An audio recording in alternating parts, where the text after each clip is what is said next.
Bitzskee. The Dragon and the Mouse. Rory and Miles, the Legend of the Sky Guardian. Episode 6, The Quest for the Ruby Soulstone. Prologue, Deity of the Dunes. The sun shone fondly over the valley of Windermere. The relentless swelter had finally tapered, the plants were blooming again, and the streams gently trickled as they once did. At the village gates, cheers filled the air as Rory the Dragon, Miles the Mouse, and their new friend Maisie the Jerboa returned from their quest. Rory's new shiny chromium scales shimmered in the sunlight. Everyone stared in amazement. "Look how he glows," one cub gasped, reaching out to touch them. Rory blushed. He still hadn't found his flame, but he looked stronger than ever. The wise old tortoise Tullius stepped forward. "Thanks to these brave heroes, the golden scarab amulet is back in the temple of Windermere." The crowd roared and applauded. Tullius raised his stick. "And today, we welcome a new protector to the valley, Maisie, the deity of the dunes." The villagers raised their hands. "For Maisie," they shouted. Maisie was swept up in a happy crowd of villagers showing her around. But one meerkat stayed behind.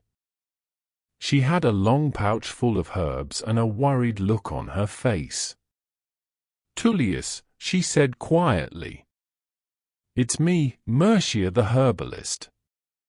I have bad news." She glanced at Rory and Miles. "Bashir the blacksmith. He's been gone for 3 days. He was just going to fetch supplies, but he hasn't come back." Tullius looked shocked. Bashir was one of his oldest and dearest friends. Rory and Miles stepped forward without hesitation. "We'll help find him," said Rory. Just as they were about to leave, Mercia held up her paw. "Please, eat first. You need strength for a new quest." She gave them a warm stew full of herbs and vegetables. "And for you, Miles. A treat." She then held out her hand and revealed a tiny slither of cheese for him. Miles smiles and nods to Mercia. He looked over at Maisie, her eyes fixated, whiskers tingling and nose twitching. Miles then hopped over to Maisie and broke her off a chunk of matured cheddar. "This is for you," he chirped. Maisie squeaked, "Really? Thank you." With a massive smile, she devoured the whole wedge in one bite, then burped. Miles paused for a second, shocked. "Excuse me," she said. Then they both chuckled. Once they had finished, Mercia handed Tullius a pouch. "These are myrtle herbs and healing goji berries," she said. "Take them. You'll need them." And so, the new adventure began. Chapter 1, Where is the Blacksmith? Tullius thought carefully. The wise tortoise addressed the heroes. "Bashir always gathers materials from the glass cliffs around this time of year. We'll start there." They traversed the sacred woods, this time silent and eerie. Only whistles of wind and rustling leaves filled the air. The team reached the cliffs and noticed a hollowed-out cave. Scattered around were some tools for mining. Also, there were some precious gems and various metallic ores chaotically jumbled in a crate. "This is the place," Tullius whispered. "This is Bashir's mine." Tullius walked over to the entrance. "Bashir," he shouted out, but no reply. Only the elder's echo could be heard. "Where is he?" said Miles. "I don't know, young hero. This isn't like him at all." Just then Rory spotted some markings on the ground, next to Bashir's supply crate. "Elder, come look at this." Tullius rushed over. Etched into the rocky soil was one word: Soulstone. All of a sudden, rumble. There was a tremor under the ground that felt like a tiny earthquake.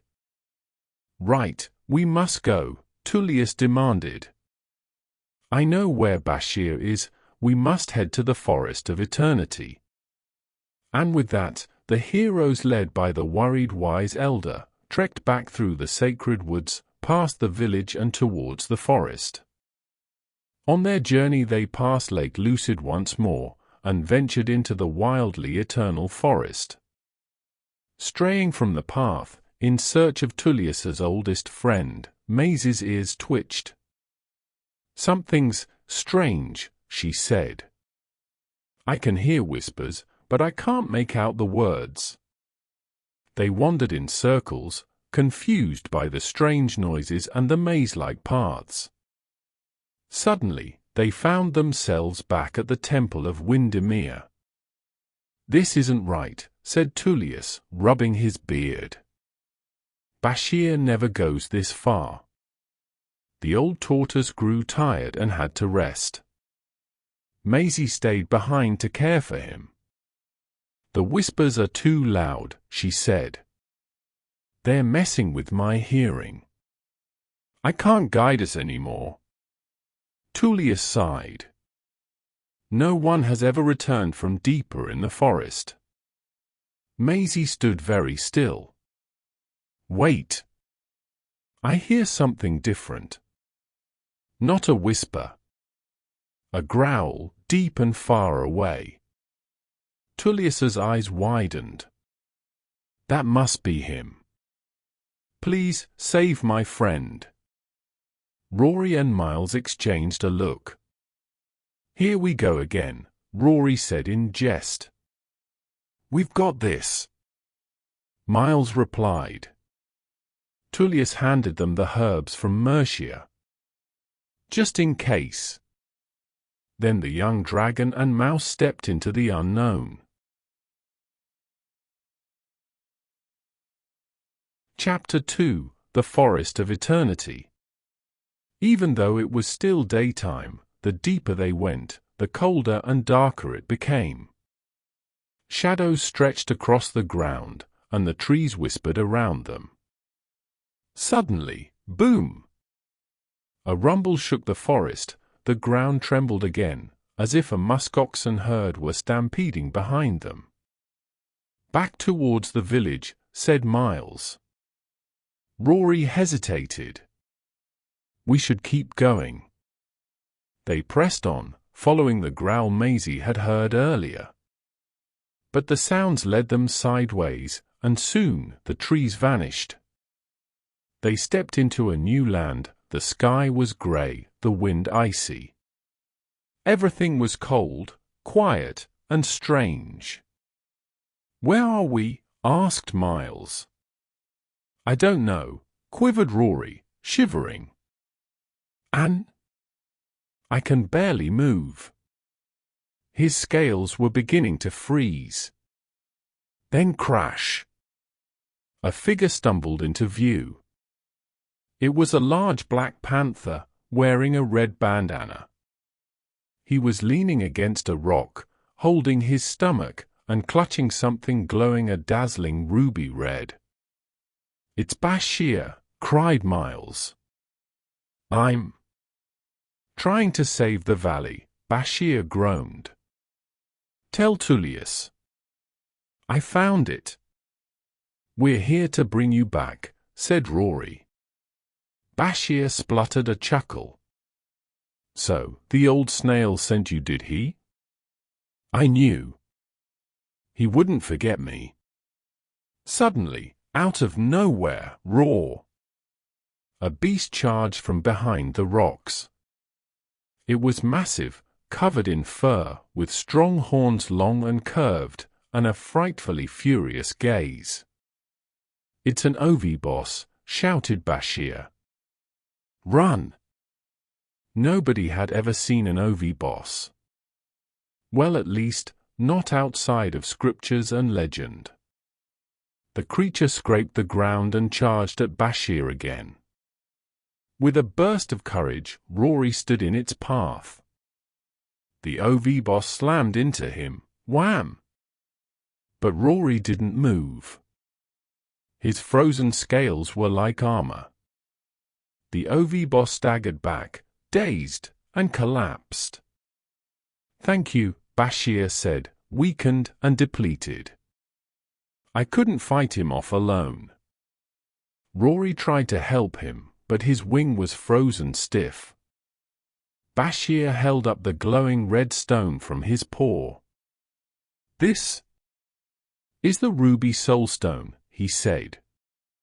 He tied it to Rory's wing using his bandana. "Hold it." As Rory clutched the stone, a warm light melted the ice from his scales. He could move again. Miles ran over and gave Bashir the myrtle herbs. "Here, this will help." Chapter 3: The Barren Grounds. "Where are we?" Miles asked, looking around.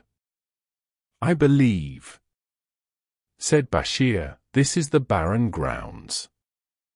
A place of legend." Rory's eyes widened. "My mother used to read me stories about this place." Bashir nodded in validation. "They were all true," he said.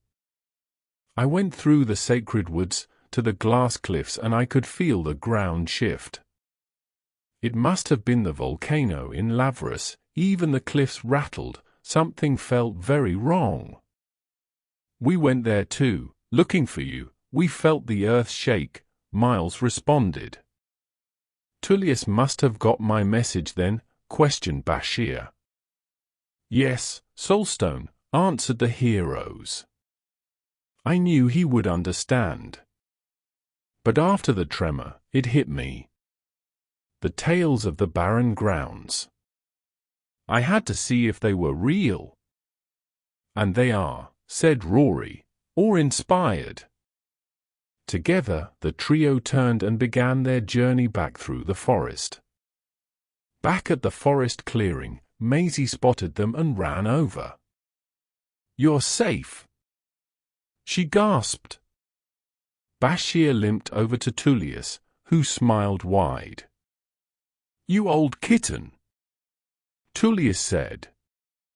"You slowpoke snail," Bashir grinned back, and they laughed like old times. Tullius noticed the red stone on Rory's wing. His eyes grew wide, and his bushy brows lifted. "Is that?" Bashir nodded. "The ruby soulstone. Just like in the old stories." He explained everything, how he felt the volcano shifting, remembered the myths, and found the stone in the frozen barren grounds. "I wouldn't have made it back without Rory and Miles."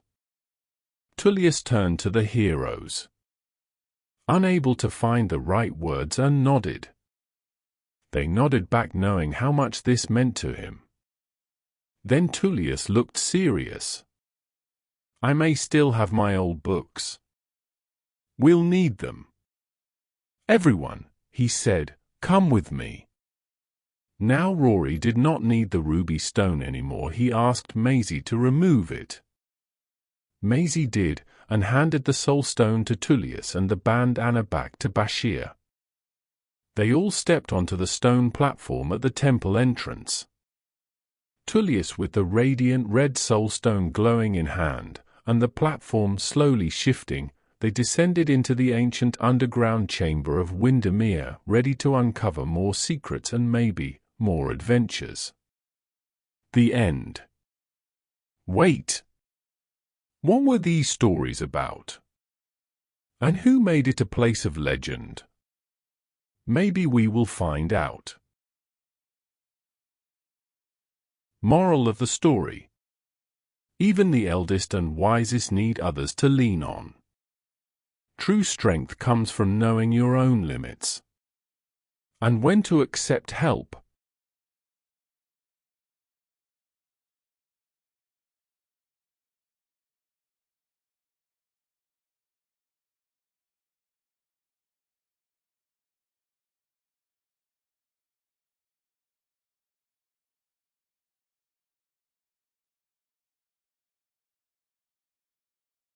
Bitzskee.